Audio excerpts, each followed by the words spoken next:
ایک دفعہ کا ذکر ہے کہ ایک پہاڑ کی چوٹی پر ایک گھنا درخت اگا ہوا تھا۔ اس کا نام سدا بہار تھا۔ وہ ہر وقت پھلوں سے بھرا رہتا تھا۔ جو لوگ اس پہاڑ کی چوٹی پر آتے تو اس کا پھل کھا کر ہی اپنی بھوک مٹاتے۔ اس پہاڑ کی چوٹی پر کوئی آبادی نہ تھی، اس لیے اس کو کوئی پانی دینے نہیں آتا تھا۔ اس کو صرف بارش سے ہی پانی ملتا تھا۔ ایک دن ایک لڑکا جس کا نام حنظلہ تھا وہ پہاڑ کی چوٹی پر آیا۔ اسے وہ درخت بہت پسند آیا۔ وہ اس درخت کے پاس پھل توڑنے کے لیے آ گیا۔ جب وہ پھل توڑنے لگا تو درخت بولا، رک جاؤ بچے، تم ایسے کیسے مجھ سے پھل توڑ سکتے ہو؟ تمہیں پہلے مجھ سے ایک وعدہ کرنا ہوگا۔ ارے آپ بولتے بھی ہیں۔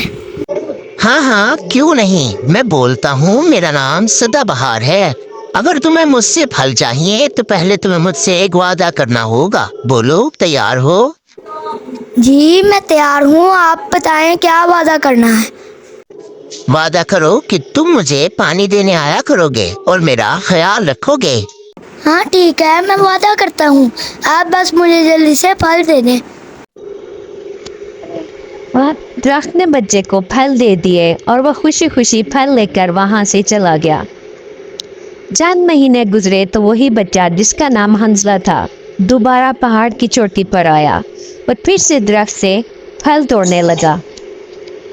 جیسے ہی اس نے اپنا ہاتھ بڑھایا تو درخت نے بولنا شروع کر دیا، اگر تمہیں مجھ سے پھل چاہیے تو تمہیں مجھ سے ایک وعدہ کرنا ہوگا۔ حنظلہ بے اختیار بولا، مجھے پھل کے ساتھ ساتھ لکڑی بھی چاہیے۔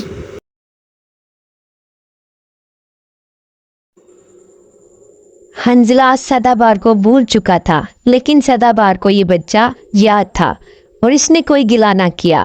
اس نے اپنے وعدے کو دہرایا، وعدہ کرو کہ تم مجھے پانی دو گے اور میرا خیال رکھو گے۔ یہ الفاظ سنتے ہی حنظلہ کو اپنا وعدہ یاد آ گیا جو اس نے چند ماہ پہلے سدا بہار سے کیا تھا۔ وہ بہت شرمندہ ہوا اور اس نے سدا بہار سے معافی مانگی۔